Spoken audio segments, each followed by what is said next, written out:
नमो अरिहन्ताणं नमो सिद्धाणं नमो आयरीयाणं नमो वज्रायाणं नमो लोय सव्यसाहुनं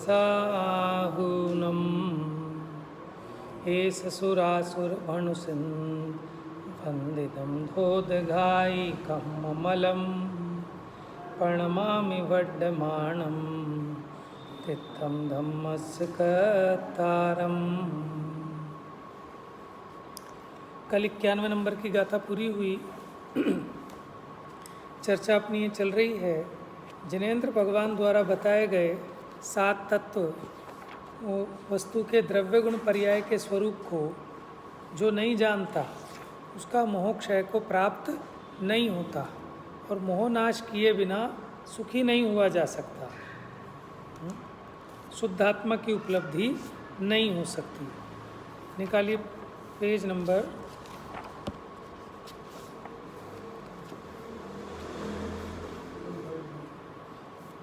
156।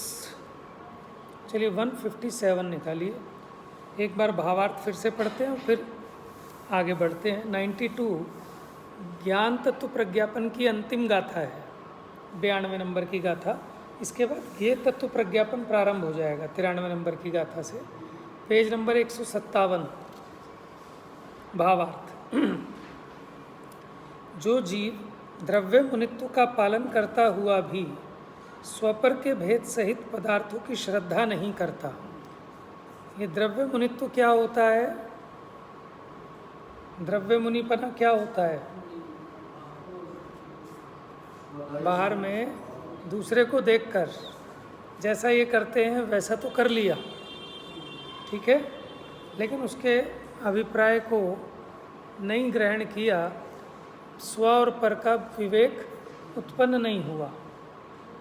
तो द्रव्य मुनित्व तो हो रहा है बाहर में, दिखने में तो पुलिस जैसा ही लग रहा है, लेकिन उसके पास, पुलिस के पास जो सोच समझदारी ऑथेंटिसिटी होती है वो नहीं है। यद्यपि असली पुलिस वाला भी ऐसी ड्रेस पहनता है, लेकिन इस ड्रेस का नाम पुलिस नहीं है, समझे ना? पहले भी आते थे ऐसे पुलिस जैसे। हाँ, समझे। और मानो कोई विद्वान जैसी ड्रेस पहन के आ जाए, भारिल जैसी टोपी लगा के, धोती और कुर्ता पहन के, ठीक है, इतने से क्या विद्वत्ता आ जाएगी उसमें? ये बात अलग है कि भारिल जी उस तरह का पहनावा पहनते हैं, लेकिन कोई दूसरा वैसा पहनावा पहन के सोचे कि मैं भारिल जी बन जाऊंगा, तो बन जाएगा क्या? तो ऐसी द्रव्य मुनित्व में क्या हुआ कि जितना उसे बाहर में दिखाई दिया, देखो अभिप्राय तो उसको पकड़ में आया नहीं, क्रिया देख ली, शास्त्र पढ़ लिए तो शास्त्रों में भी उसी प्रकार के जिसको मुनि बनना हो वो ये नहीं करे, वो नहीं करे, ऐसा नहीं करे, वैसा नहीं करे। तो पूरे के पूरे वो 28 मूल गुणों का ग्रहण किया, लेकिन स्व पर का भेद विज्ञान नहीं हुआ। जो जीव द्रव्य मुनित्व का पालन करता हुआ भी स्वपर के भेद सहित पदार्थों की श्रद्धा नहीं करता कि इनमें से ये मैं और ये सब पर हैं, ऐसा आपा पर की श्रद्धा नहीं करता।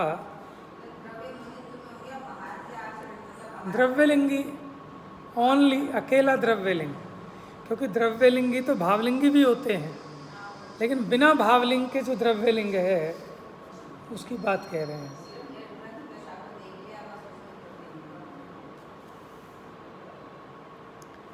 वह निश्चय सम्यक्त्व पूर्वक परम सामायिक संयम रूप मुनित्व के अभाव के कारण मुनि नहीं है।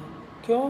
कि मुनिपना क्या है कि जो परम सामायिक संयम है, परम समता भाव, उसका नाम मुनिपना है, लेकिन उसके तो वो निश्चय सम्यक्त्व ही नहीं है। तो सम्यक्त्व के अभाव में परम सामायिक संयम रूप मुनिपना यानी भावलिंगपना नहीं है, इसलिए वे मुनि। तो यहाँ कह रहे हैं कि वो श्रवण नहीं, श्रवणाभास हैं, जिन्हें स्वपर का यथार्थ श्रद्धा नहीं है। इसलिए जैसे जिसे रेती और स्वर्ण कण का विवेक नहीं है, रेती माने धूल, स्वर्ण कण जहाँ सोना बनता है उसकी सफाई धुलाई होती है, वहाँ वो धूल के साथ मिल जाता है। ऐसे धूल को धोने वाले को जिसे पहचान नहीं है स्वर्ण कण की और धूल की, तो वो धूल धोया, कितनी मेहनत करे, चाहे जितना परिश्रम करे, फिर भी उसे स्वर्ण की प्राप्ति, पहले तो पहचान चाहिए, तभी तो उसकी प्राप्ति होगी। तो क्या कहना चाहते, उसी प्रकार जो द्रव्य मुनि है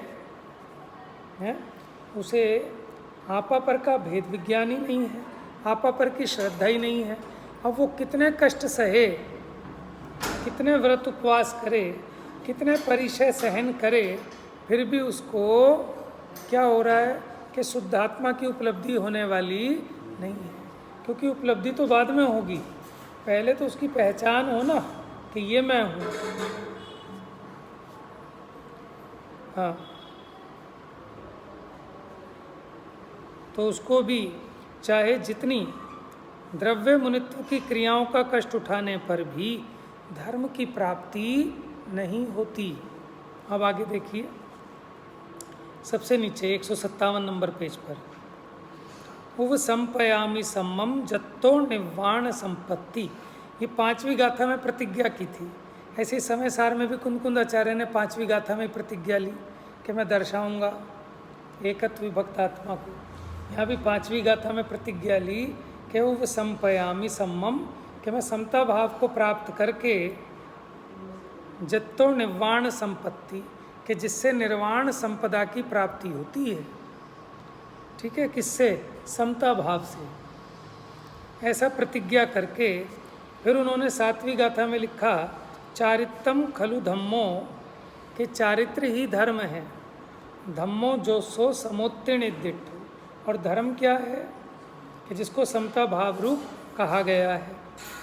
ऐसे साम्य किसको कहते हैं कि साम्य का धर्मत्व निश्चित करके फिर आगे कहा कि जो ऐसा समता रूप परिणमित हुआ उसी के चारित्र है, और चारित्र ही धर्म है। इसका मतलब जो समता भाव है उसका नाम ही धर्म है, धर्म और कुछ अलग नहीं है। ऐसा निश्चित करके फिर 8वीं गाथा में कहा, परिणमदि जैण दव्वम तक कालम तमयम तिपन्नतम तमहा धम्म परिणदो आदा धम्मो मुणे यव्वो, कि जैसे जिस काल में जो द्रव्य जिस भाव से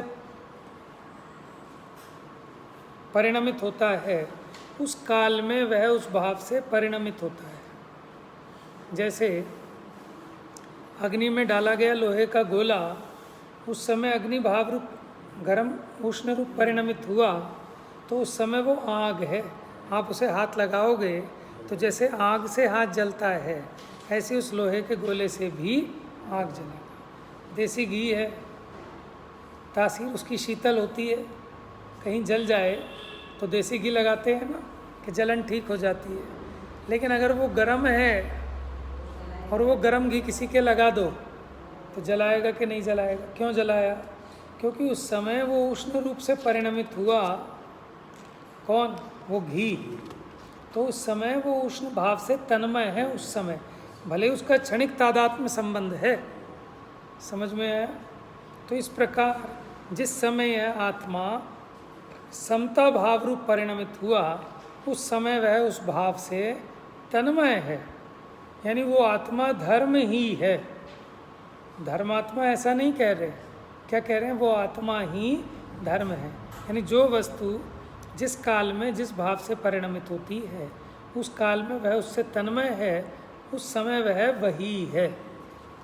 इस प्रकार आत्मा का धर्मत्व कहना प्रारंभ किया कि आत्मा का धर्म क्या है कि समता भाव, मोह राग द्वेष से रहित परिणाम, जिसकी सिद्धि के लिए धम्मेण परिणदप्पा अप्पा यदि शुद्ध संप ओग जुदो, के धर्म परिणमित आत्मा यदि शुद्ध उपयोग से संयुक्त होता है, पावधि निर्वाण सुहम, तो वो निर्वाण सुख की प्राप्ति करता है। ठीक है। और अगर शुभराग में उपयुक्त होता है, शुभोपयोग में उपयुक्त होता है, तो फिर क्या पाता है कि वो इंद्र, नरेंद्र, चक्रवर्ती आदि की, है ना, देव आदि की संपदा को पाता है। फिर उसके बाद निर्वाण सुख के साधन भूत शुद्धोपयोग है, तो फिर शुद्धोपयोग अधिकार कहना प्रारंभ किया। विरोधी शुभाशुभ उपयोग को नष्ट किया। मैंने वहाँ बताया कि जो शुभ उपयोग है वो भी अशुभ के समान ही शुद्धोपयोग का विरोधी है।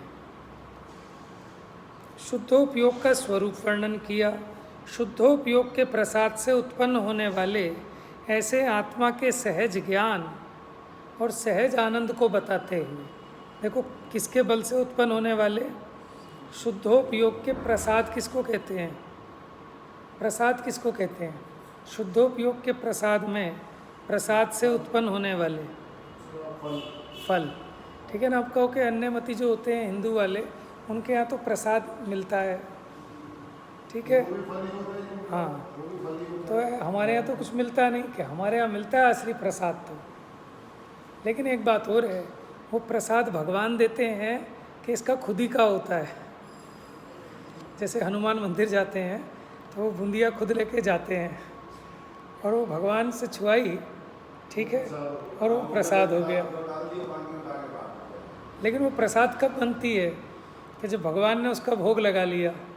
वो तो पर्दे के पीछे ले जाता है पंडित और भोग लगाता है, तो कहता है अब ये क्या हो गया कि उनका फल हो गया। समझे हैं? हाँ हाँ, और फिर वो एक एक बूंदी सबको बांटते फिरते हैं। तो उसी प्रकार यहाँ जीव का माने जो कुछ है वो इसी के पास है, भगवान ने कुछ नहीं दिया, लेकिन भगवान ने भी उसी उपयोग का भोग किया, शुद्धोपयोग का। और जीव स्वयं उस सामर्थ्य का धनी है, इसके पास अपनी वो ज्ञान दर्शन आदि चेतना सामर्थ्य है, तो इसने भगवान से जाकर इसने भी भगवान को उसका मिलान किया। ठीक है ना। वो जो 80वीं गाथा में बात चली अनंत के द्रव्य गुण पर्याय आदि से, और अपने में भी वो शुद्धोपयोग प्रकट किया, तो ये प्रसाद हो गया कि भगवान के दर्शन का प्रसाद सुख है। समझ में आया? ये असली प्रसाद है। जिन वाणी को पढ़ने का प्रसाद निराकुलता, समता, शांति उत्पन्न होना, ये उसका प्रसाद है। कि सब हमारी एक कोठी से दो कोठी हो गई कि भैया ये धर्म का प्रसाद हो ही नहीं सकता। ये तो धर्म के साथ जो आपको शुभ राग रहा, ये उसका प्रसाद कह लो।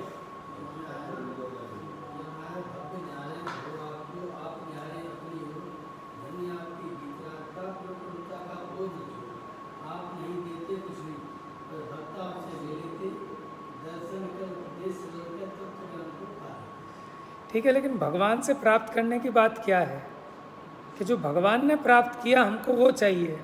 जो भगवान ने छोड़ा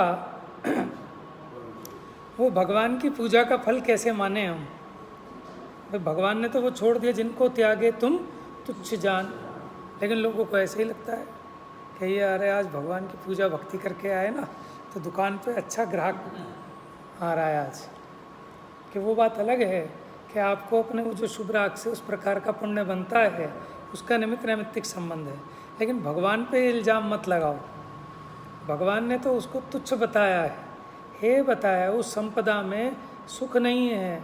वो परिग्रह आकुलता का कारण तो है, निमित्त कारण, निराकुलता का कारण नहीं बताया। ठीक है। तो भगवान की भक्ति का फल, भगवान की पूजा का फल आपके राग द्वेष का घटना है, आपके अज्ञान का मिटना है। ठीक है, आपके दुख का मिटना है, आकुलता कम हुई, वो भगवान के दर्शन का लाभ है। तो उसी प्रकार यहाँ कह रहे हैं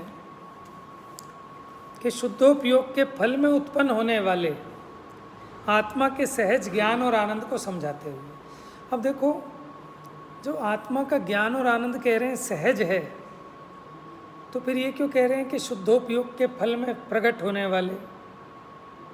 सहज ज्ञान तो उसे कहते हैं जो अनादि से है, अनंत काल तक रहेगा। नियम सार जी की भाषा में सहज ज्ञान, सहज दर्शन, कि वो अनादि अनंत है, वो पारिणामिक भाव रूप है। लेकिन यहाँ जिसकी चर्चा हो रही है, यहाँ क्षयिक भाव की मुख्यता से चर्चा है। लेकिन उस ज्ञान को भी सहज ज्ञान कहेंगे। क्यों? क्योंकि ये इसका सहज स्वभाव है। देखो, विभाव के लिए पर निमित्त की आवश्यकता होती है, स्वभाव के लिए पर निमित्त की आवश्यकता, क्योंकि जिस समय इसका स्वभाव व्यक्त हुआ उस समय कर्म का अभाव था, कर्म का उदय अधिक नहीं था। तो हम उसकी तरफ से व्यवहार से ऐसा भेद डालते हैं कि ये क्षयिक भाव है। वास्तव में तो वो भी जीव के अपने परिणाम से हुआ होने से पारिणामिक भाव ही है। ये तो आपकी देखने की दृष्टि है ना, आप उसको केवल ज्ञानावरण कर्म के क्षय के निमित्त की एंगल से देख रहे हो, तो वो केवल ज्ञान भाव आपको क्षयिक दिखाई देता है, लेकिन वो कर्म में से निकला कि अपने स्वभाव में से प्रकट हुआ है। समझ में आया ना? तो इसलिए वो पारिणामिक है, इसलिए वो सहज ज्ञान है, जीव का स्वरूप है। ठीक है, तो यहाँ कहते हैं शुद्धोपयोग के प्रसाद से उत्पन्न होने वाले ऐसे आत्मा के सहज ज्ञान और आनंद को समझाते हुए ज्ञान के स्वरूप का और सुख के स्वरूप का विस्तार किया। तो देखो, जब ज्ञान का स्वरूप बताना होगा तो केवल ज्ञान के द्वारा ही समझा सकते हैं, क्योंकि ज्ञान की जो पूर्ण व्यक्त दशा है उसका नाम केवल ज्ञान है, और वो केवल ज्ञानी भगवान के ही अनंत सुख भी व्यक्त है। तो उनके माध्यम से अतीन्द्रिय ज्ञान, अतीन्द्रिय सुख, इनको बताया फिर, क्योंकि शुद्धोपयोग के फल में ही ये अनंत सुख और अनंत ज्ञान प्रकट होते हैं। तो फिर उसका विस्तार किया। आत्मा के धर्मत्व को, उसे यानी आत्मा के धर्मत्व को अब किसी भी प्रकार शुद्धोपयोग के प्रसाद से सिद्ध करके, सिद्ध करने का मतलब क्या होता है? जैसे सिद्धि करते हैं ना, मंत्र सिद्ध कर लें, माने उस चीज़ की साध्य की प्राप्ति कर लेना, इसका नाम है सिद्धि कर लेना। यानी अपनी आत्मा में धर्म प्रकट हो गया, इसका नाम है सिद्ध करके। परम निष्प्रह, परम निष्प्रह मैंने, निष्प्रह क्या होता है? निष्प्रह एक होता है स्प्रहा, ठीक है? स्प्रहा माने क्या होता है? नहीं है, देखो हाँ वो भी है। निष्प्रह का मतलब होता है जिसको कोई इच्छा नहीं है। आता है ना वो मेरी भावना में, मुनिराज के छंद में निष्प्रह उपदेश दिया। उन्हें कोई इच्छा नहीं है आपसे, कोई अपेक्षा नहीं है, उनको इतनी भी एक्सपेक्टेशन नहीं है कि मैंने समझाया और आप मेरी बात मान लो, आप मेरी बात सुन लो, इतनी भी इच्छा नहीं है। जग जीवों को निष्प्रह होकर उपदेश देते हैं कौन? अनंत भगवान, क्योंकि उनको कहने की इच्छा नहीं है, इसलिए वो निष्प्रह है। निष्प्रह मतलब निर्वांछक, जिन्हें कोई इच्छा नहीं है। तो परम निष्प्रह, आत्मतृप्त, कि परम निष्प्रह कौन रह सकता है? कि जो अपने में तृप्त हो, कि अपने में इतने मस्त हैं कि उन्हें कोई बाहर की इच्छा ही नहीं है, कुछ भी इच्छा ही नहीं है। समझ में आया?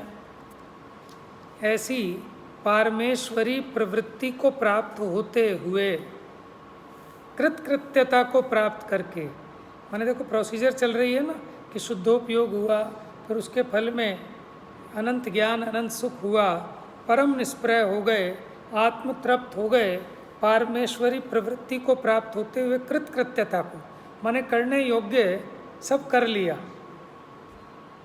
है। तो कृतकृत्यता का मतलब कि जो करने योग्य था वो सब हो गया। कृत मैंने कर लिया, कृत्य मैंने करने योग्य, करने योग्य सब कर लिया, अब कुछ करना बाकी नहीं रहा। तो कृतकृत्यता को प्राप्त करके अत्यंत अनाकुल होकर, जिनके भेद वासना की प्रगटता का प्रलय हुआ है। भेद वासना माने वो विकल्प दशा का अभाव हो गया। ऐसे होते हुए आचार्य भगवान मैं स्वयं साक्षात धर्म ही हूँ इस प्रकार रहते हैं। इस प्रकार माने ऐसे भाव में निश्चल रहते हैं, यानी मैं क्या हूँ? वो कहता ना कि धर्म परिणमित आत्मा धर्म है, समता भाव रूप परिणमित आत्मा स्वयं साम्य है। तो उस भाव की मुख्यता से कह रहे हैं कि मैं स्वयं साक्षात धर्म ही हूँ, इस प्रकार रहते हैं। तो इन्होंने एक तरह से जो पूरा विषय था उसका एक तरीके से दोबारा से फटाफट एक सार बता दिया कि हमारी क्या चर्चा चल रही थी, है ना, हम उसका प्रयोजन क्या था कहने का। अब देखो इस अधिकार की अंतिम गाथा 92 नंबर की। जो निहद मोह दिट्ठी आगम कुशलो विराग चरियम्ही अबुट्ठिदो महप्पा धम्मोत्ति विशेषिदो समणो। देखो जो निहद मोह दिट्ठी, निहद माने माने निहत, हत हत माने नष्ट हो गई है, पूरी तरह से नष्ट हो गई है क्या मोह दृष्टि जिनकी। और आगम कुशलो, आगम में कुशल हैं। अब आगम में कुशल, आगम का ज्ञान होना अलग बात, लेकिन आगम में कुशल कौन हो सकते हैं कि जो स्यादवाद अनेकांत इसमें नए चक्र के संचार में जो चतुर हैं, प्रतिबुद्ध हैं, भव चक्र के संघार में प्रति समय सन्नद्ध हैं, ऐसे गुरु कि माने यहाँ तो ऐसा है, यहाँ ऐसा है, तो विरोधी बात हो गई। ठीक है कि अरे इन आचार्य को कम ज्ञान ना, कि जैसे वो धरसेन आचार्य ने 2 मंत्र दिए थे और उन्होंने अपने आप ही अपने विवेक से उसको सही कर लिया, है ना। आगम में भी ऐसी कोई विरोधी बात अगर कहीं दिखाई दे तो वो इतने कुशल हैं कि उसमें से उसका सही भाव, सही आशय ग्रहण कर लें और शिष्य को भी दिखा सकें, वो हैं आगम कुशल। और जो आगम में अकुशल हैं वो स्वयं भी कंफ्यूज रहते हैं और दूसरों को भी कंफ्यूज कर देते हैं। समझ में आया? हाँ, विराग चरियम्मी, ठीक है, यानी वीतराग चारित्र में आरूढ़ हैं, विराग चरियम्मी। तो क्या कोई सराग चारित्र भी होता है? कि होता तो नहीं है, लेकिन जब चारित्र के साथ शुभराग भी मौजूद रहता है तो उसको उपचार से क्या कह देते हैं? सराग चारित्र कह देते हैं। चारित्र तो वीतराग भाव का ही नाम है, राग का नाम तो चारित्र नहीं है। हाँ,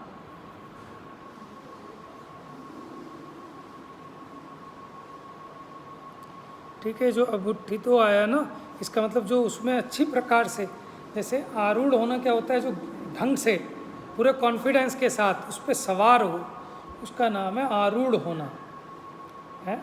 तो ऐसे ही जो वीतराग चारित्र में आरूढ़ है, महप्पा, अप्पा माने आत्मा, तो महात्मा, ठीक है। धम्मोत्ति विशेषिदो समणो, कि उस महात्मा को क्या कहा है? धम्मो इति,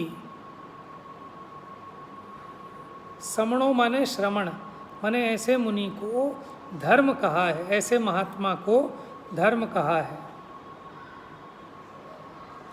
ये जो शब्द आया ना विशेषिदो, तो वो उसका मतलब यही लेना, कहने के अर्थ में आ गया कि उसके द्वारा उनकी विशेषता है।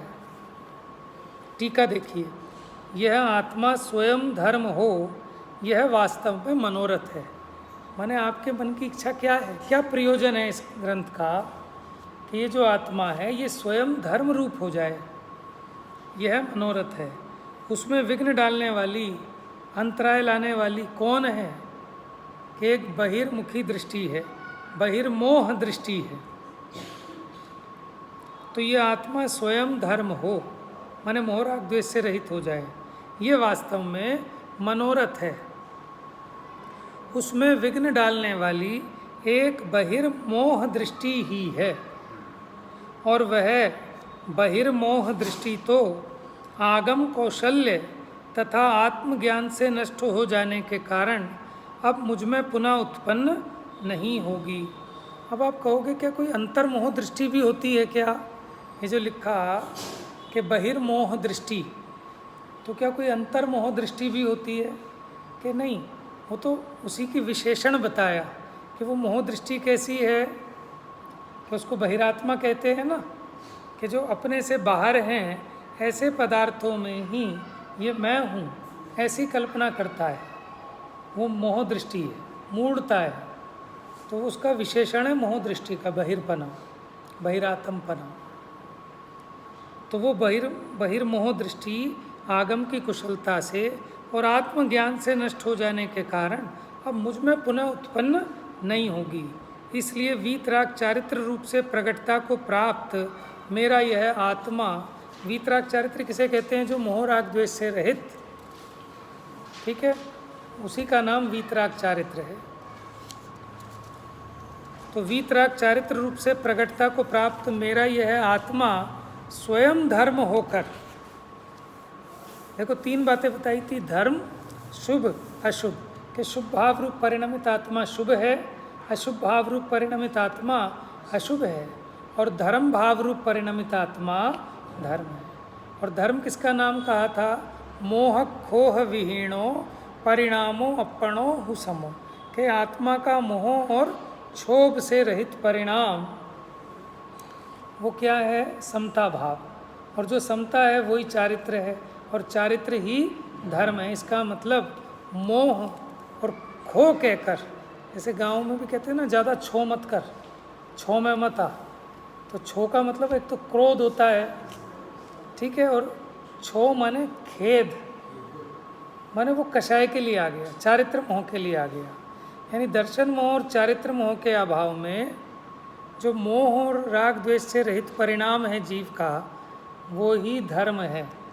और उस भाव से जो परिणमित हुआ वो आत्मा धर्म है। तो फिर ये स्वयं धर्म होकर समस्त विघ्नों का नाश हो जाने से सदा निष्कंपी रहता है। देखो क्या है विघ्न, क्या है? दूर भगावें बुरी रीतियाँ। और उसमें एक और है आपदाएं, कि भगवान आपके दर्शन से आपदाएं तो नष्ट हो गई, संपदा की प्राप्ति हो गई। तो ये मिथ्यात्वादी यही आपत्तियां हैं, इससे बड़ा कोई विघ्न नहीं है, मूढ़ दृष्टि। तो वो विघ्न नष्ट हो गए, इसलिए अब सदा निष्कंप रहता है, अधिक विस्तार से बस हो। अब आचार्य देव भी स्वरूप विश्रांति चाहते हैं। तो बहुत समझ लिया, समझा लिया, लेकिन ये ज़्यादा समझने समझाने में टाइम खराब करने के रास्ता नहीं है। मार्ग तो ये है कि अधिक विस्तार से बस हो, कि जिसने करना होगा अब वो इतने में अपना काम समझ लेगा। अब नहीं समझना, मैं क्या करूं? मैं तो अपने स्वरूप में गुप्त होता हूँ। जयवंत वर्तो, किसकी महिमा आ रही है उन्हें? स्यादवाद मुद्रित जैनेन्द्र शब्द ब्रह्म। देखो स्यादवाद की मुद्रा है, क्यों? कि नयों की भाषा में ही जिनवाणी निबद्ध है, अपेक्षा से वस्तु का विवेचन करने वाली है। इसलिए जिनेन्द्र भगवान का जो शब्द ब्रह्म है, ब्रह्म नाम आत्मा को कहते हैं, लेकिन आत्मा को कहने वाले हैं शब्द, इसलिए इनको क्या कहा? शब्द ब्रह्म। वो जयवंत वर्तो। और क्या वर्तो? जयवंत। देखो जयवंत का मतलब क्या होता है? कि मेरी परिणति में सदा ये भाव ऊर्ध्वता को प्राप्त रहे, मेरी परिणति में मेरे हृदय में बसा रहे, इसका नाम ही तो जयवंत है। ठीक है ना? बाहर में तो आपने बेल लगा दी, जय हो भगवान महावीर की जय हो, इसका नाम जयवंत वर्त तो नहीं है। मेरे परिणामों में निरंतर, ठीक है, आप ही ऊर्ध्व रहें, इसका नाम है जयवंत वर्तना। यानी आचार्य देव को इतनी महिमा है किसकी? शब्द ब्रह्म की। कि क्यों? क्योंकि वो ब्रह्म स्वरूप को बताने में निमित्त भूत है। आगे कहते हैं जयवंत वर्तो शब्द ब्रह्म मूलक आत्म तत्वोपलब्धि। किसकी जय कर रहे हैं अमृतचंद्र आचार्य? अच्छा बताओ आप, द्रव्य की जय कर रहे हैं, गुण की जय कर रहे हैं, कि पर्याय की जय कर रहे हैं? देख के बताओ। जयवंत वर्तो शब्द ब्रह्म मूलक आत्म तत्वोपलब्धि है। आत्मा की जय कर रहे हैं कि आत्मा की उपलब्धि की जय कर रहे हैं? Very good. वैसे तो तीनों की जय है, लेकिन द्रव्य गुण पर्याय का भेद तो जब भेद डालते हैं तभी खड़ा होता है ना, वैसे तो भेद ही खड़ा नहीं होगा। तो अगर भेद दृष्टि से देखें तो आत्मा की कीमत है, ठीक है, लेकिन सोने की कीमत है, लेकिन हाथ में रखा है सोना तो उसकी कीमत भी है उतनी, लेकिन भूल गया तो दर दर का भिखारी हो रहा है, करोड़पति रिक्शे वाला। समझ में आया? तो सोने की कीमत तो है, लेकिन उससे भी अधिक कीमत तो अब इस बात की है कि मेरे हाथ में ये रखा है सोना है, और इसकी पहचान कर लेने पर मेरी सारी दरिद्रता मिट जाने वाली है। तो आत्मा की तो महिमा है, लेकिन आत्मा की महिमा होने पर भी अगर उसकी उपलब्धि ना हो तो उस महिमा का क्या लाभ? समझ में आया? कि सम्यक दर्शन की कथा मत करो, पाप लग जाएगा। क्यों? कि सम्यक दर्शन की कथा करना ये मिथ्या दर्शन है। क्या ये बात सही है? सम्यक दर्शन की कथा करना, अरे हम तो अनेकांतवादी हैं, हम ये क्यों कहें सही नहीं है? अगर उसको इस अपेक्षा कहते हो, ठीक है, कि जो एकांत द्रव्य गुण के अभाव करके मात्र एक सम्यक दर्शन की पर्याय को सब कुछ मान बैठा, और वो सोचता है कि सम्यक दर्शन की पर्याय कहीं आसमान से टपक जाएगी या किसी गुरु के आशीर्वाद से मिल जाएगी, तो ऐसे एकांत मति का तो निषेध किया ही जाएगा। समझ में आया ना? लेकिन जो बाकी अपेक्षाओं को सुरक्षित रखकर उनको गौण करके ये कथन कहते हैं तो कोई आपत्ति नहीं है। बात समझ में आ रही? हाँ, आत्मा की कहानी देखो, नहीं, कहानी का मतलब क्या होता है? वर्णन ही होता है कि भाई अभी हम क्या कर रहे हैं, या कथा ही तो कर रहे हैं काहे की, कि आत्मा के स्वरूप की, उसके स्वरूप के लाभ की, ठीक है, शुद्धात्मानुभूति की, शुद्धोपयोग की। तो कहने का तात्पर्य ये है कि हमें हर विवक्षा को समझना चाहिए, ठीक है ना। मानव युगल जी का आप प्रवचन सुनोगे कि सम्यक दर्शन के घर में रहने के लिए सम्यक दर्शन के लिए ही जगह नहीं है। सम्यक दर्शन ने अपने घर का कोना कोना ध्रुव के लिए खाली कर दिया है, तो अपेक्षा से ही तो समझ में आएगी। क्यों? कोई ऐसा थोड़ी है कि ध्रुव अलग है और सम्यक दर्शन अलग है, कि जो दृष्टि ध्रुव को स्वीकार करती है, जो अपना ऐसा स्वरूप पहचानती है, ऐसी उस दृष्टि का नाम ही तो सम्यक दृष्टि है। जैसा वस्तु का स्वरूप है वैसा अंगीकार करे, सम्यक दृष्टि। हाँ, इस अपेक्षा निषेध करते हैं बराबर, कि अब तो सम्यक दर्शन सम्यक दर्शन सम्यक, ऐसे थोड़ी ना सम्यक दर्शन होता है। हाँ, ऐसे कोई बच्चा मुझे पढ़ना है, मुझे पढ़ना है, मुझे पढ़ना है, मुझे पढ़ना है, क्या पढ़ेगा? ऐसे पढ़ेगा कि पढ़ने का विकल्प छोड़ और पढ़। समझ में आया? कि सम्यक दर्शन के गीत गाने से सम्यक दर्शन नहीं होता। ये अलग बात है कि जब सम्यक दर्शन होता है उसके पहले उस प्रकार के गीत भी गाए जाते हैं, बारात आनी होती है, ठीक है, तो उस प्रकार के गीत भी होते हैं उस अवसर में, लेकिन उन गीत गाने से ही काम नहीं होना।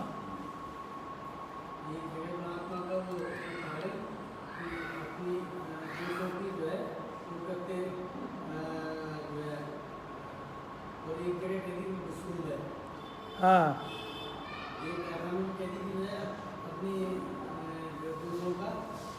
प्रायश्चित जो प्रतिक्रमण है, कभी उसको अमृत कुंभ कहते हो, कभी विष कुंभ कहते हो, तो भैया ये आपको अपेक्षा समझाने के लिए कहते हैं, क्योंकि आपको ट्रेंड कर रहे हैं।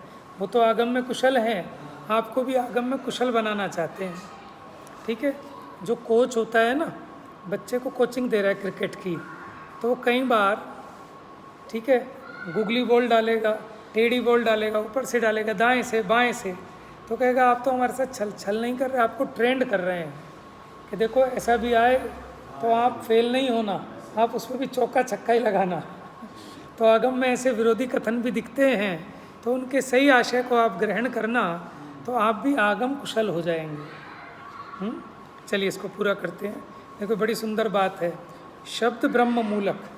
क्या कह रहे हैं? शब्द ब्रह्म है, मूल जिसका, माने जिन शास्त्र, जिनेंद्र भगवान का उपदेश है, मूल यानी जड़ जिसकी, ऐसी आत्म तत्वोपलब्धि। आत्म तत्वोपलब्धि माने आप शुद्धोपयोग कहो या आत्मानुभूति कहो, उसकी जड़ क्या है? कि जिनेंद्र भगवान का जो शब्द ब्रह्म है, क्योंकि उसी का उपकार है, माने जिन शास्त्र से अपने आत्मा के स्वरूप को नहीं समझे, द्रव्य गुण पर्याय को नहीं समझे, तो उसको आत्मोपलब्धि नहीं हो सकती। बिना देशनालब्धि के कहाँ से करण लब्धि होगी? कि जिसके प्रसाद से, जयवंत किसकी कह रहे हैं? शब्द ब्रह्म मूलक आत्म तत्वोपलब्धि, उसकी जय कह रहे हैं। समझे? कि जिसके प्रसाद से अनादि संसार से बंधी हुई मोह ग्रंथि तत्काल ही छूट गई। माने जैसे ही अपने आत्मा की उपलब्धि हुई, शुद्धात्मा की प्राप्ति हुई, तो क्या हुआ? अनादि काल से बंधी हुई जो मोह ग्रंथि थी वो तत्काल छूट गई। और जयवंत वर्तो वीतराग चारित्र स्वरूप शुद्धोपयोग, यानी पहले वहाँ सम्यक दर्शन की जय बोली आत्म तत्वोपलब्धि कहकर, हैं, और उसके बाद वीतराग चारित्र स्वरूप शुद्धोपयोग की, कि जिसके प्रसाद से आत्मा स्वयमेव धर्म हुआ। ठीक है, इस प्रकार ये एक तरह से अंतिम मंगलाचरण भी हो गया। एक आदि मंगलाचरण तो होता है, एक अंत मंगलाचरण भी होता है, और एक मध्य मंगलाचरण भी होता है। ठीक है, चलिए शेष चर्चा अब इसकी कल करेंगे। जा वाणी के ज्ञान से सूझे लोकालो।